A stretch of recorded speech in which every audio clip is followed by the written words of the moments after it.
नमस्कार दोस्तों, मैं किस्साबाज वाला लेकर आया हूँ विश्व विख्यात लेखकों की कहानियों का गुच्छा।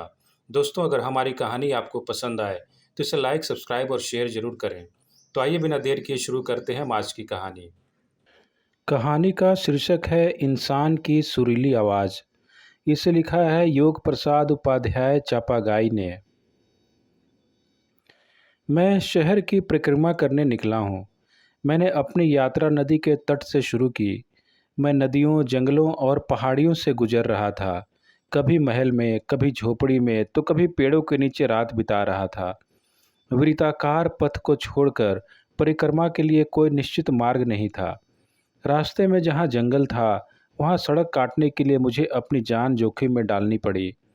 मृगचरण, ओह कितना सुंदर है। कभी कभी बाघ भी हिरन का शिकार करने के लिए आता है। जंगल के किनारे से प्रवेश करते समय एक अद्भुत नज़ारा दिखाई पड़ा। अचानक एक आवाज़ आई। मेरे सिर के ऊपर से आई आवाज़ को सुनकर मैंने सीधे ऊपर देखा। यह निश्चित रूप से एक मानव का बच्चा होना चाहिए। वह पेड़ की डाली पर बैठा फल खा रहा था। अद्भुत!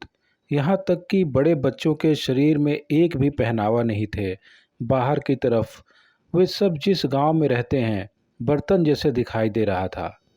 शायद घर हो सकता है, पौधे जैसे थे। हंडी खोपड़ा तत्काल है। हाँ, टोपी वलकल। हाँ। एक नंगी औरत आवाज़ को दूर तक लाने के लिए अपनी दोनों हथेलियों से आवाज़ सुरीली बनाकर ऐसा कह रही थी। जब उसने मुझे देखी, उसने अपनी शर्म को अपनी हथेली से ढकने की कोशिश की। जानवरों की बड़ी बड़ी हड्डियाँ, मिट्टी के घड़े, हंडी, पत्ते और कूड़े थे। उनके खाने की जगह पर चारों तरफ धूल था। मैंने उस जगह की ओर देखा जहाँ वह आवाज़ भेजने की कोशिश कर रही थी।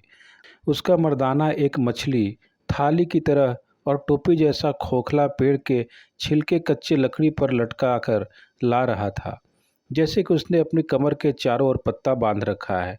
यह देखकर मैं डर गया और जल्दी से अपना पैर चलाने लगा और रास्ते पर निकल पड़ा। वह आवाज़ उसकी भाषा की थी। वह जवान औरत उस पुरुष से कह रही थी, यहाँ मैंने हंडी और हड्डियाँ गर्म किए हैं। वहाँ से थाली के लिए पेड़ की छाल लेकर भोजन करने जल्दी आ। धन्यवाद।